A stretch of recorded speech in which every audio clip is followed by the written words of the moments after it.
Shiva is a third generation Singaporean and a graduate from the National University of Singapore in law. And he has been running his own civil, corporate and business law practice for about 2 decades. Besides law, Shiva is well recognized in the field of Indian culture, spirituality and ethics, and travels around the world regularly to conduct courses on the practicality of ethics and values in the modern world.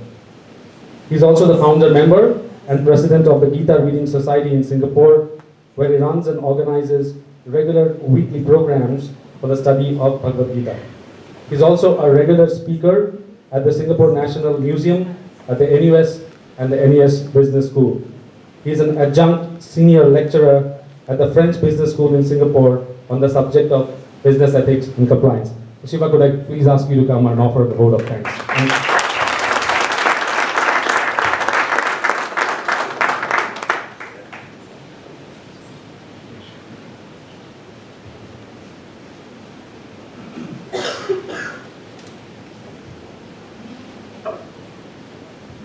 Actually, if you hear carefully what Suman spoke, he actually did the vote of thanks.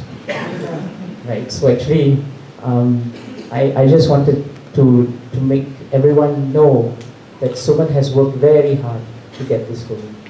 And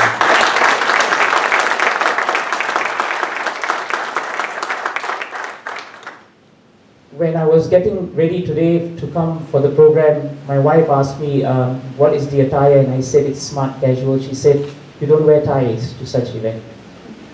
And I realized she's right. Because nobody else except me is wearing a tie. It's an occupational hazard that comes when you appear in court too many times and not listen to your wife. But I really want to thank everyone for spending so much time today.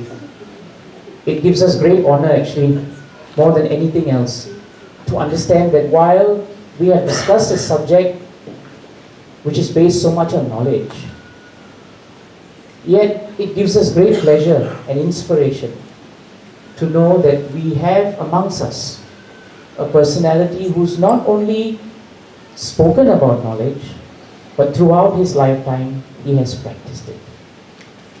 And I'm speaking definitely about His Holiness Bhakti Chandra Maharaj. And he must come first in our vote, because without him, today's event, while having so much depth, would lack inspiration.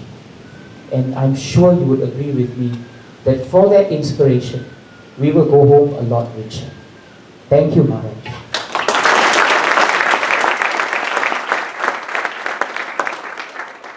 We want to express our gratitude to the esteemed panelists today. I did not have the fortune of spending time with them, but I really hope to get to know all of you much better. Subha, Dr. Charles, G-Man, I'm getting used to that. Sumita, and most of all, we must not forget the person who made that all go seamlessly, Vikram. Where's Vikram? Yes, Vikram. Thank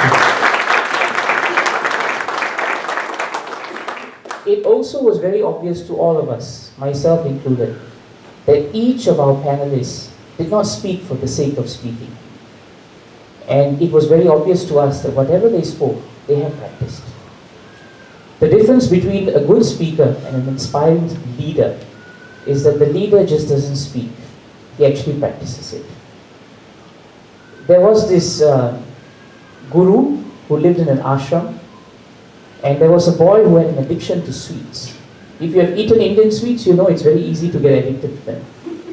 So mother was very worried that the boy had so much addiction to sweets, that he would grow up unhealthy.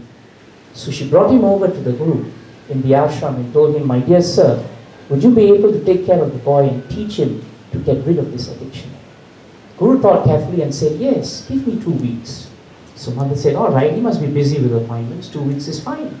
2 weeks later, she brings the boy there, leaves him there, and 2 weeks after that, he actually comes back from the ashram and he has given up his addiction to sweets.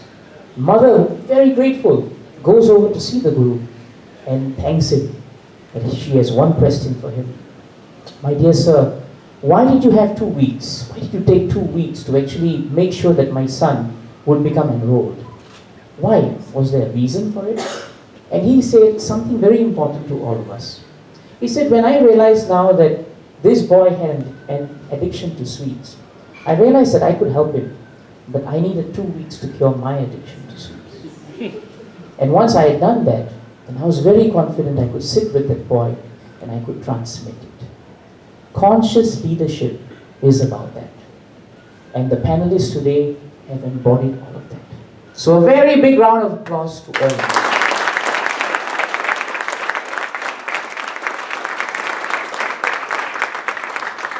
you. We want to thank Rajiv.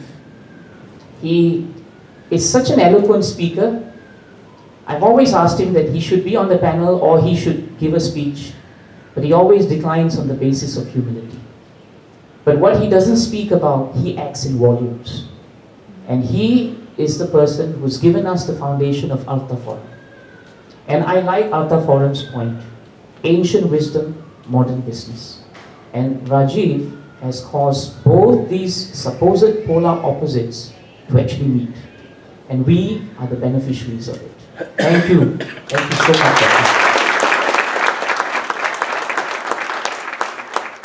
I want to come back to Suman, because Suman, Sanjay, Vishal, and the entire team who put this together long before all of us walked in, who made sure that everything works, who worked in advance despite all their engagements and all their busy schedules to make sure that this Sunday works for us, that you'll all be seated here in nice comfort and that you'll have a great lunch the moment I finish.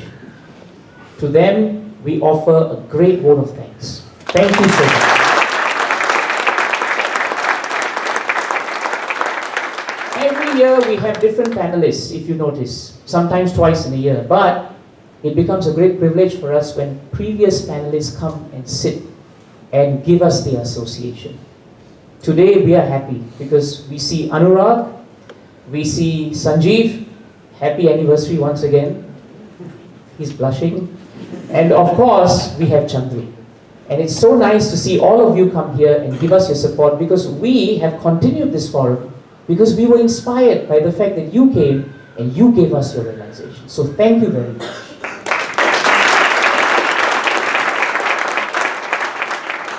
And finally, where would the best speakers be without a very attentive and very meaningful audience? And that's what all of you have been. I'm not saying this so I can get you to leave. I'm not saying this because lunch is coming and I've delayed you. I'm saying this because when speakers speak, they will realize that the vibrations that they get from an audience can make or break us. It can either give us the inspiration to come up with more inspiration, or it can give us the inspiration to say, let's stop and let's leave. We can do both.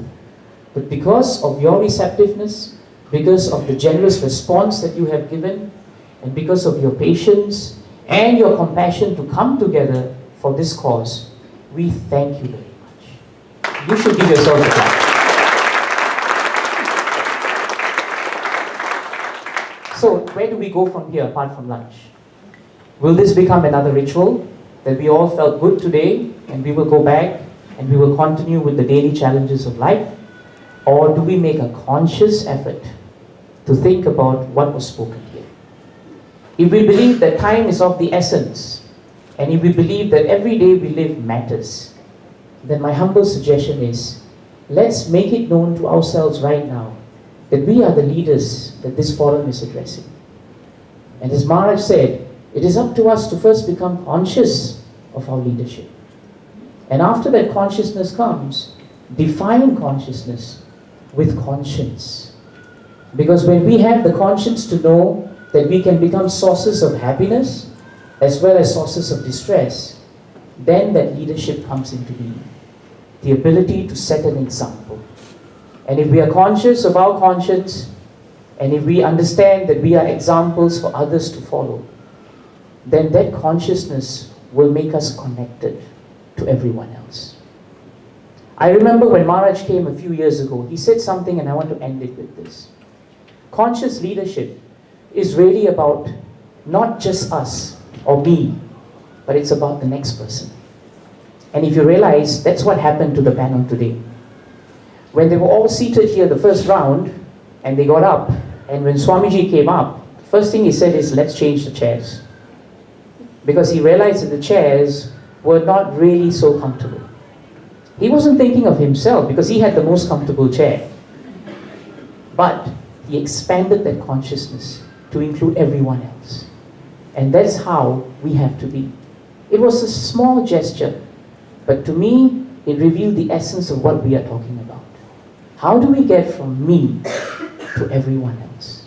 If we become conscious of that, and if we change our lives every day, and not just the day before, the day after, but today, because today we are alive, then we can make a difference in this world. So we thank you very much. We hope to see you again, and we leave you with a lot of happiness and peace. But remember, there's a lot of hard work to be done, and you are the leaders who have to do it. If you don't do it, the next generation is not going to do it. And remember, there may be problems in this world. We heard a lot of that today. But Krishna spoke the Bhagavad Gita to Arjuna in the battlefield. This is the battle we have to encounter. We heard a lot about balance too. But if you read up the dictionary on balance, balance implies that there is always a battle to keep things just right. And if you put battle on one side and you put balance on the other side, and if you put your 3 C's of conscience, conscious, and connected, then that pretty much sums up what we are supposed to do with our lives. Thank you very much.